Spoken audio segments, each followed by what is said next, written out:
प्रण है। देख रहा हूँ क्या दिल्ली में घुटन भरी जिंदगी हो गई है। भाजपा आपस में टकरा गए। योगी ने बोल दिया तो रेखा गुप्ता आके जवाब दें। अरे लगातार 4-5 कार्यक्रम है कि आईएएस ऐसे बैठ के ताली बजाता है। क्यों बजा रहा है भाई? आपका काम ताली बजाना है? क्योंकि वोटर जो है ना वो जातियों में बट गया है, वो धर्म में बट गया है। आप सजग होके इन्वायरमेंट के लिए, कंट्री के लिए, देश के लिए अगर आप सोचेंगे तो आपको एक पार्टी का बता दिया जाएगा। ये मूर्ख जनता है कि जब तक हमारे यहाँ संकट दरवाजे पे ना खड़ी हो जाए तब तक हमें लगता ही नहीं है कि कोई संकट है भाई, सब चंगा सी। तो आप दूसरे को आपके पास पॉलिसी क्या है? मुख्यमंत्री योगी आदित्यनाथ के द्वारा एक्यूआई पर, दिल्ली के एक्यूआई पर दिया गया बयान इस वक्त सुर्खियों में है। अब पार्टी के अंदर आरोप और प्रत्यारोप चल रहे हैं विपक्ष और पक्ष के बीच में, लेकिन इससे इतर एक्यूआई को और दूसरी तरीके से किस तरीके हम समझ सकते हैं वो समझने के लिए आज हम अपने प्रोग्राम एडिटर्स व्यू में जानने की कोशिश करेंगे और ये भी समझने की कोशिश करेंगे कि ये जो एक्यूआई है उसको लेकर बाकी देशों में किस तरीके से इस मसले को समझा जाता है। सर, जिस तरीके से एक्यूआई पे लगातार बातचीत होती रहती है, हमारे यहाँ जब 400 पहुंच जाता है तब हमको लगता है अरे कुछ भयंकर हो गया है। क्या वाकई में 400 पहुंचने पर ही हमको कुछ एक्शन लेना चाहिए? उसके पहले भी सोच लेना चाहिए कि हाँ खतरा मंडरा रहा है? बहुत अच्छा आनंद आपने सवाल पूछा। चूंकि एक्यूआई पे ना आके हम जब समस्या हमारे सामने खड़ी हो जाती है फिर हम निदान की तरफ जाते हैं, उस पर मैं बताता हूँ। हम ई रिक्शा लगातार देख रहे हैं ना, बहुत अच्छी पॉलिसी लगी, ई रिक्शा आ गया, लिथियम बैटरी आ गई, अब पॉल्यूशन कंट्रोल हो जाएगा। लेकिन हम उसके आगे के आने वाले जो समस्या है ना उसको नहीं देखते। 2029 में जब ये सब ई रिक्शा की बैटरियां निकलेंगी ना, उसका आप क्या करेंगे? उस समय जो होगा पोल्यूशन, उसको आप कैसे कंट्रोल करेंगे? कहाँ उसे डंप करेंगे? आपके पास पॉलिसी बन के तैयार है? आप भविष्य के लिए तैयार ही नहीं है। ये इस सरकार में, चाहे सरकार भाजपा की हो, सपा की हो, कांग्रेस की हो, किसी की हो, इन्हें ये प्लास्टिक बैन की भी पॉलिसी लाते हैं और उसको बनाने के लिए कंपनियों के लिए लाइसेंस भी देते हैं। एक तरफ आप बैन करते हैं, दूसरी तरफ लाइसेंस देते हैं, एक तरफ आप रिक्शा उतारते हैं और अभी तक आपके पास प्लान ही नहीं तैयार है। एक चाइना अपने 2036 में इन्वायरमेंट क्या होगा उसके लिए आज से प्रिपरेशन कर रहा है और आपके पास आज का प्रिपरेशन नहीं है कि आज आप क्या करेंगे। आप जाके दिल्ली में ज्ञान दे के आ जाते हैं कि आपके यहाँ दम घुटता है। आपको ये आज लखनऊ का जो एक्यूआई है वो 235 है मैक्सिमम और जो मिनिमम है वो 180 है। आपको एक बहुत अच्छी बात बताता हूँ। न्यूजीलैंड में नवंबर दिसंबर के आसपास 3 सिटी को ना हाई रिस्क पे रख दिया गया था, अलर्ट जारी कर दिया था और वहाँ का एक्यूआई आप जानेंगे तो और मजा आएगा आपको पता है? वहाँ एक्यूआई 25 था। 25 एक्यूआई पे रिस्क में चला गया शहर, वो शहर रिस्क में चला गया। कनाडा का आप एक्यूआई अभी बैठे हैं, जो भी देख ले 10 से नीचे रहता है। लंदन, आप क्रोटो की बात करते हैं, वहाँ एक्यूआई देखिए ना भाई। हमारे यहाँ तो लगता है कि अच्छा 150 है तो ठीक है। क्यों ठीक है भाई? 200 तक तो कोई खतरा ही नहीं समझ में आ रहा कि कोई खतरा है। वही तो बात है कि आप जाके जहां ज्ञान दे के आ रहे हैं, आपके यहाँ आज 235 मैक्सिमम गया है और दिवाली के दिन जिस समय पीक पे था 1:15 पे, उस समय लखनऊ का एक्यूआई 1300 था। और बताइए आपको ये चीज चूंकि क्या है ना कि जब तक हमारे यहाँ संकट दरवाजे पे ना खड़ी हो जाए तब तक हमें लगता ही नहीं है कि कोई संकट है भाई, सब चंगा सी। तो आप दूसरे को आपके पास पॉलिसी क्या है? आपका दफ्तर है शालीमार स्क्वायर में, लाल बाग पे दफ्तर है। शर्मा के चाय पीने जो भी लखनऊ में आते होंगे, आपको क्यों लगता है कि वहां पे हमेशा पानी का छिड़काव होता है? कभी आपके जहन में आया?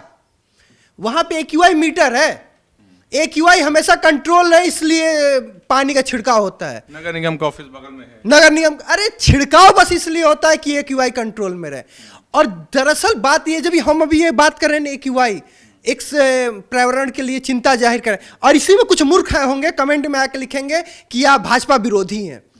अगर बात यह है, दिक्कत यह है कि अगर कोई आप सजग होके इन्वायरमेंट के लिए, कंट्री के लिए, देश के लिए अगर आप सोचेंगे तो आपको एक पार्टी का बता दिया जाएगा। ये मूर्ख जनता है, वो सत्ता से सवाल नहीं पूछेगी। आज भी क्या चल रहा है कि भाजपा आपस में टकरा गए। योगी ने बोल दिया तो रेखा गुप्ता आके जवाब दें, सुप्रिया श्रीनेता आके अलग बात। अरे आपको आखिर क्यों नहीं बात कर रहे हैं एक्यूआई कैसे कंट्रोल होगा? और सबसे बड़ी बात यह है कि इस मुद्दे पे पार्टी आपस में लड़ रही हैं, लेकिन ना तो पर्यावरण मंत्री इस पर बोल रहे हैं, जिनको बोलना चाहिए वो बयान नहीं दे रहे हैं। तो फिर जनता सवाल पूछे तो किससे पूछे? बहुत अच्छा एक और आपने सवाल पूछा, मैं बताता हूँ कि यहाँ पे जो लिकर मिनिस्टर है ना, नितिन अग्रवाल, और क्या कहते हैं मत्स्य निषेध जो मंत्रालय है ना, वो भी उन्हीं के पास है। यानी दारू पीना और दारू पीने पे कंट्रोल करना दोनों मंत्रालय एक ही के पास है। मैंने कहा ना, यहाँ ये कहेंगे प्लास्टिक बैन कीजिए और उसको बनाने का लाइसेंस भी यही देते हैं। तो यहाँ पे इनको पता ही नहीं है कि क्या करना क्या है। और दरअसल जिनको ये जिम्मेदारी है ना कि आईएएस, आईपीएस, आईएएस लेवल के अधिकारी अच्छी पॉलिसी सजेस्ट करें, उनको भी इस बात का फर्क नहीं पड़ता। अब आप ये सोचिए, उठा के ना देखिए कि आईएएस के काम ताली बजाने का है। अरे लगातार 4-5 कार्यक्रम है कि आईएएस ऐसे बैठ के ताली बजाता है। क्यों बजा रहा है भाई? आपका काम ताली बजाना है? लेकिन नहीं, सब चंगासी, सब चल रहा है। और हमारे देश में ये सब चंगासी इसलिए क्योंकि वोटर जो है ना, वो जातियों में बट गया है, वो धर्म में बट गया है। वो एक बार जैसे राघव चड्ढा भी बहुत अच्छे 2-4 उन्होंने उठाया, राइट टू रिकॉल, उनको कहा जाए एजेंट है। जब उन्होंने ब्लिंकिट का मामला उठाया तो उन्हें कहा गया एजेंट है। जब उन्होंने कहा कि एयरपोर्ट पे सस्ता चीज क्यों नहीं, तो उनको कह दिया जाए एजेंट है। भाई जो अच्छी बात करेगा ना, वो एजेंट है। और जो मूर्खों वाली बात करेगा, जो रंग देखेगा, जो धर्म बटोगे तो कटोगे कहोगे, कहेगा, सब चंगा है। क्योंकि वोटर वैसे है ना, उनको जितना अच्छी तरीके से मूर्ख बना लो, मूर्ख बना लो। आप ये सोचिए, आज भी सीवर को साफ करने के लिए, नाले को साफ करने के लिए इंसान को उतरना पड़ रहा है। उसमें कचड़े में उतरता है, कितनी बार खबर आती है तो दम घुट के मर गए। और हम एआईसीटी बनाने जा रहे हैं, अगर फायर ब्रिगेड की गाड़ी इतना, अभी आप ला के 9,000 इतने लाख करोड़ का आप बजट दे रहे हैं। अरे बजट का 40% नहीं खर्च कर पा रहे। एनसीआर, नोएडा जैसे जगह पे फायर ब्रिगेड एसेंशियल सर्विस काम ना कर पाए और एक व्यक्ति आंख के सामने दम तोड़ दे, ये आपकी व्यवस्था है। हमें सतर्क होना पड़ेगा, हमें खुद करना पड़ेगा और इनसे जवाबदेही तय करनी पड़ेगी। आज उन्होंने दिल्ली के लिए जिन्होंने पूछा है, उनसे पूछना होगा कि लखनऊ की AQI क्या है, कानपुर की AQI क्या है, तब जाके आप दिल्ली पे सवाल उठा दीजिए, बहुत बेहतर है। लेकिन आप पहले लखनऊ की AQI को दुरुस्त कीजिए, कानपुर, आगरा, मुरादाबाद, बरेली, गोरखपुर, इनकी AQI दुरुस्त कीजिए, तब आप दूसरे पे सवाल उठाइए। ठीक है।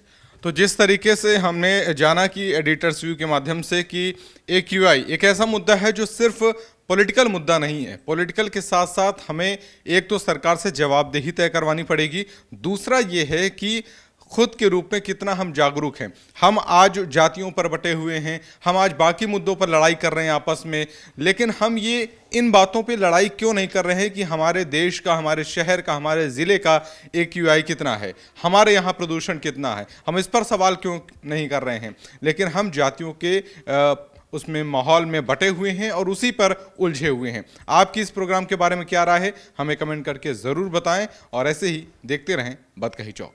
This video is sponsored by Ram Ram Group of Companies, co-sponsored by Nature House and Bhaiya Ji Silver Coated Ilaichi.